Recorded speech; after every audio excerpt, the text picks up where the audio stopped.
This is Mindfulness with Richard Clarke. Listen, reflect, and deeply meditate. Welcome. Today we continue with the series on Sati, the original word for mindfulness. This session is on non-judgmental awareness. When we start our quiet meditation, I say mindfulness is present moment awareness, paying attention on purpose in the present moment, non-judgmentally. Non-judgmental awareness is vital to mindfulness. Why?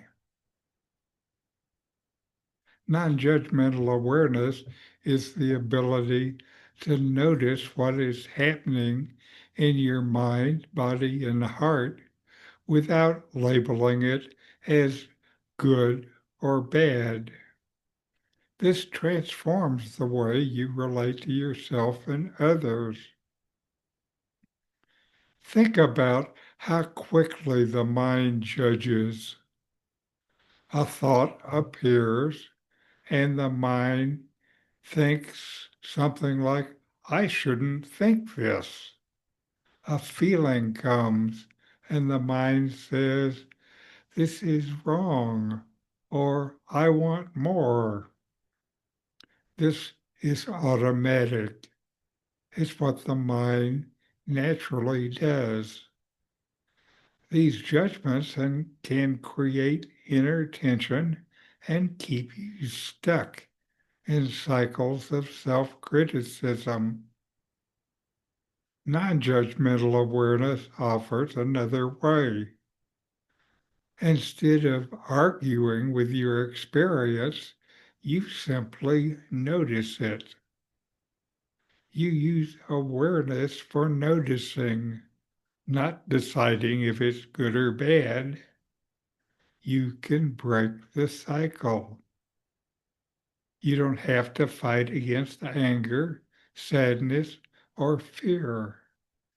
You see them, you can name them, you allow them to be present without resistance. This practice doesn't mean that you accept harmful behavior from yourself or others. It means you stop adding an extra layer of judgment on top of what is already happening. When you let go of that second layer, you can respond with more clarity and kindness. The Buddha talked about the two arrows. The first is whatever happens. The second is your reaction to it. You can't do anything about the first arrow, but the idea of non-judgmental awareness is to diminish the effects of the second arrow. In your daily life, you might bring non-judgmental awareness to your thoughts. Maybe notice, here is worry. Instead of judging yourself for worrying, you just acknowledge the worry and return to your breath. With emotions, the same applies. When sadness arises, you recognize it. Sadness is here. That recognition without judgment often softens the feeling. With the body, you might notice a pain in your back. Instead of thinking, this is terrible, you observe. There is discomfort. By shifting from judgment to simple noticing, the mind relaxes. Giving it a label further distances you from it. The benefits reach far. You become less reactive, more compassionate, and more present. Relationships feel lighter when you practice this because you're not constantly judging yourself or others. Daily challenges become easier to meet because you're not weighed down by the extra burden of inner criticism. A simple way to practice this is to use the phrase, just this.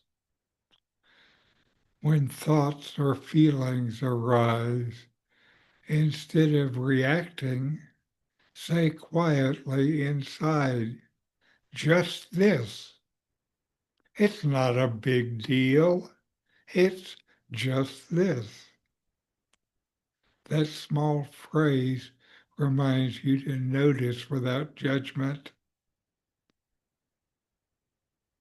Another practice is to pause before reacting. Take a breath, feel your body, and ask, what is here right now?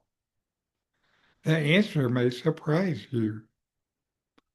Often the moment becomes less overwhelming when seen clearly and without calling it good or bad.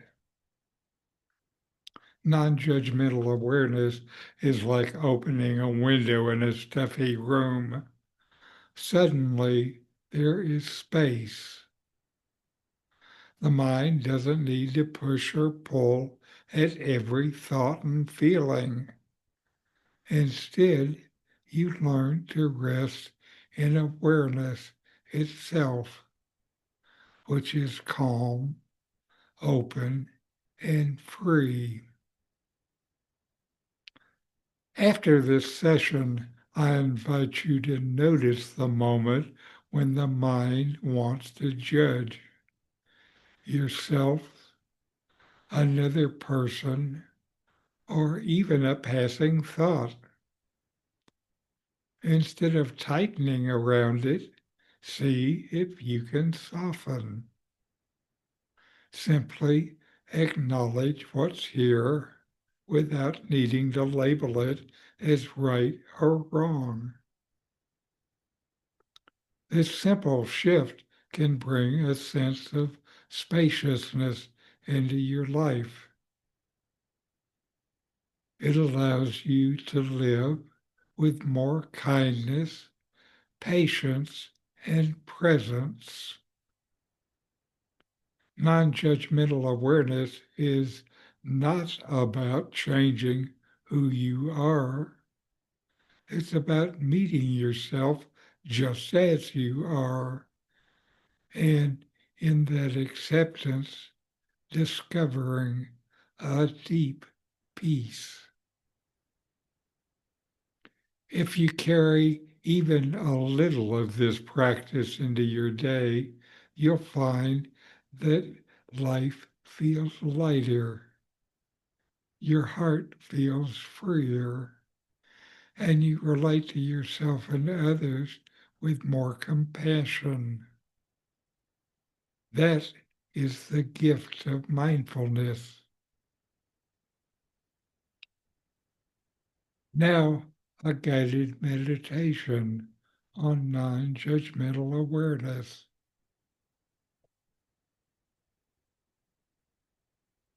Sit comfortably. Find a comfortable position for your body. Let your eyes close and take a slow, steady breath. Allow your body to settle.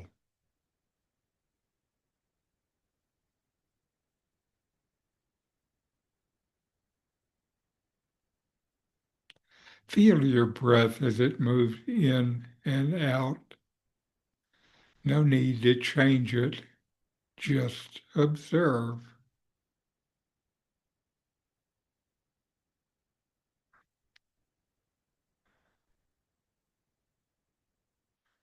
When a thought arises, label it gently thinking. Let it drift by like a cloud. No judgment, only noticing.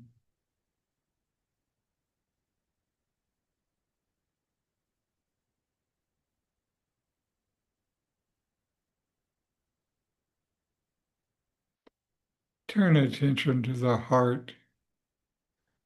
If a feeling is present, name it softly. Anger, sadness, peace. Let it be without trying to change it.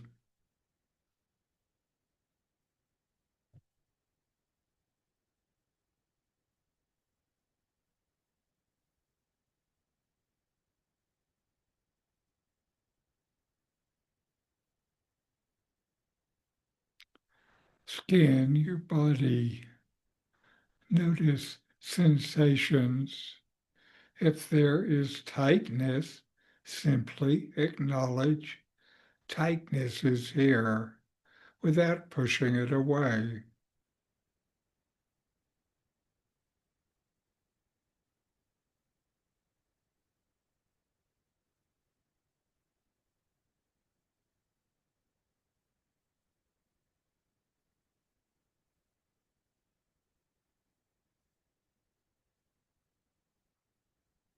Hold everything in a spacious awareness, thoughts, feelings, sensation. See how they come and go while you remain steady.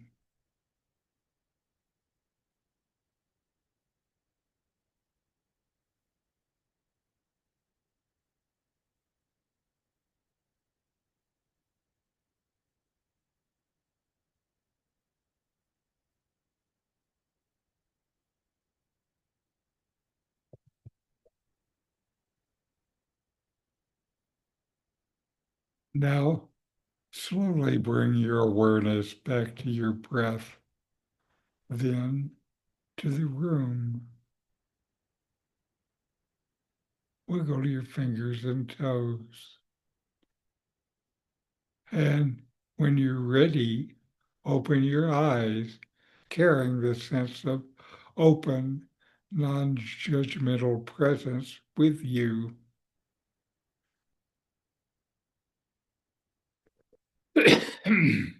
Now take one more slow breath in and a long, easy breath out.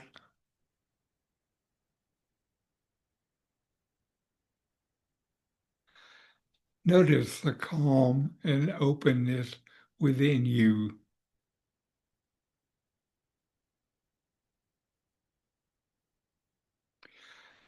Carry this non-judgmental awareness into the rest of your day, meeting each moment with presence and kindness.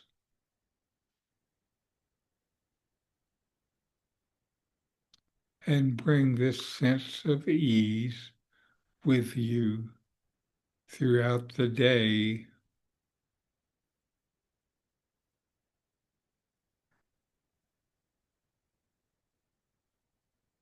So, Barley, how has your meditation been?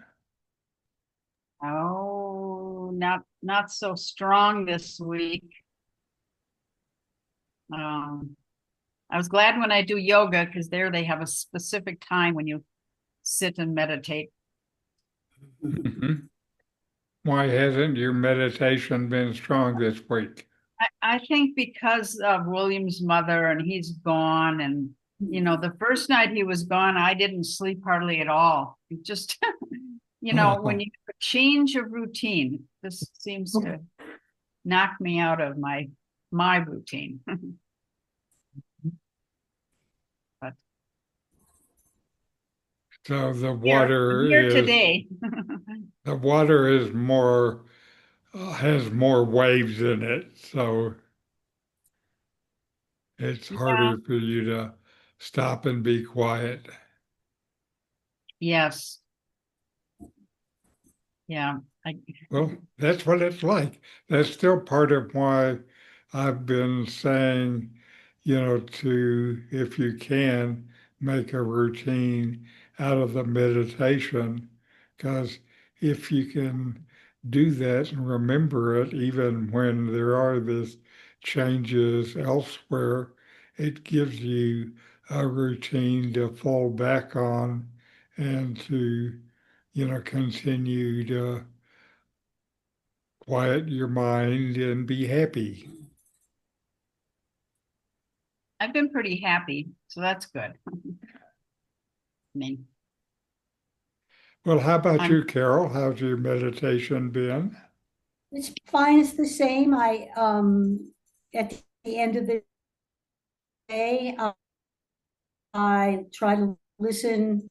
I do listen to and I have come across two or three that I really like, and I think I'll just keep using those. Hmm. And so again, part of what is working for you is that routine. Yes.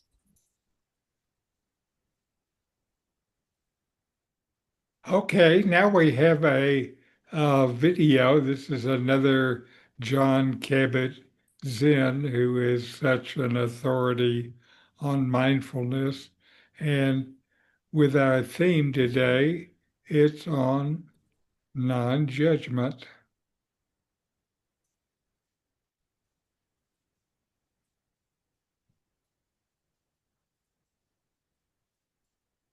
Non-judging is a very important element of mindfulness practice, and in fact is part of my working definition of mindfulness, which is the awareness that arises through paying attention on purpose in the present moment, non-judgmentally. And the non-judgmentally is the real challenge, because when you start to pay attention to what's on your mind, you very rapidly discover that we have ideas and opinions about everything, just about everything.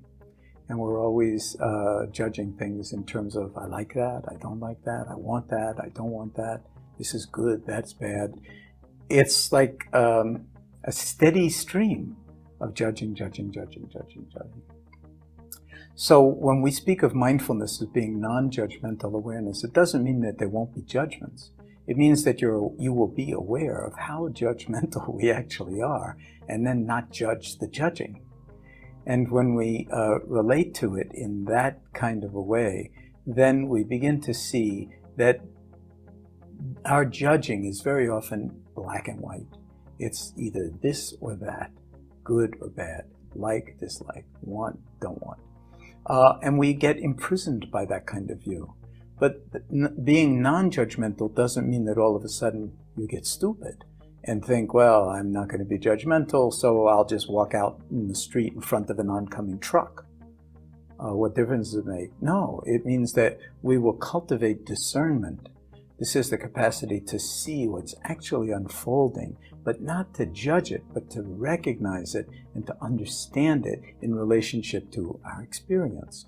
So when we speak about non-judgmental awareness, we're talking about a very fine degree of discernment, of clarity, of wisdom, of understanding the interconnections between things. At the same time, noticing the tendency to judge quite quickly, like, don't like, want, don't want, and to recognize that that actually creates a kind of veil or a filter in front of our eyes that doesn't allow us to see things as they are, but to only see them through the lenses of our own ideas and opinions and likes and dislikes, which is practically blinding to us. So this is a wonderful discipline, the cultivation of awareness of judging and the cultivation of being gently non-judgmental or not judging the judging that we do discover in ourselves. And over days, weeks, months, and years, we can begin to actually find a way to navigate through our judging in such a way that it no longer dominates our lives in quite the same way. And we recognize when it comes up that it's actually, in some sense, toxic. And the more we challenge it and the more we rest in discernment and in pure awareness, the more we can live life authentically in the present moment without getting caught by our own habits of mind, unhealthy, if you will, habits of mind.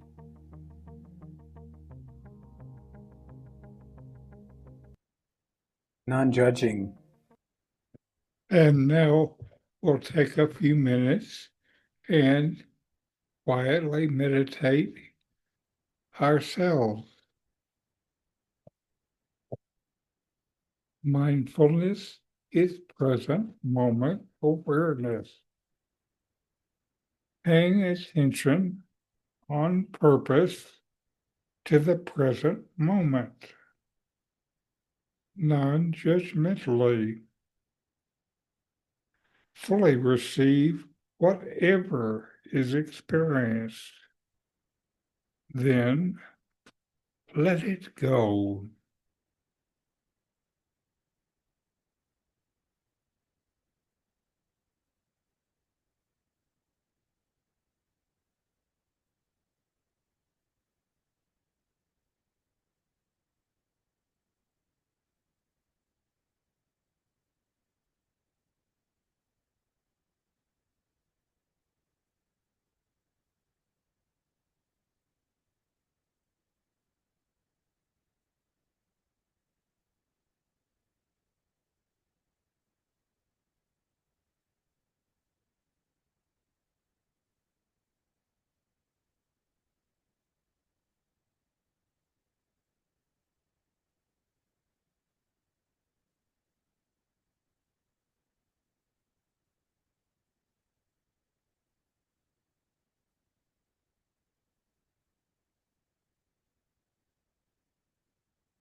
All right. Let's close with a chant. Om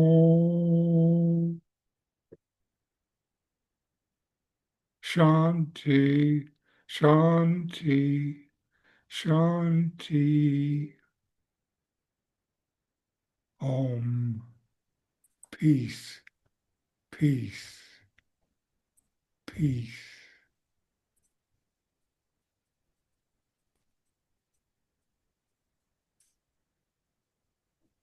All right. What did you get from the session today?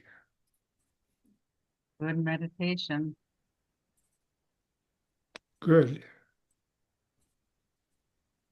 That's the first thing that I really want. Mhm.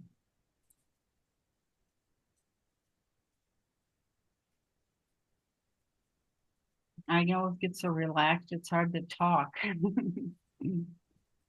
Mm-hmm. That's good. Who needs words anyway? Mhm. It's my fault. I asked you a question.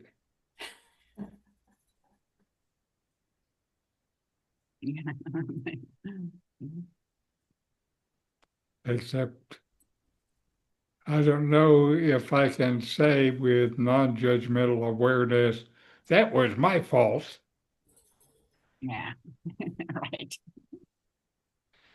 You know, that this thing about your mind immediately attaching judgments to thoughts is actually a big deal in the Buddha's uh, teaching about the 4 stages of mindfulness. His second stage is entirely about this stuff attaching to your thoughts and starting to learn about it, to see it. And then when you start to see it, you can interrupt the cycle of that automatic reaction.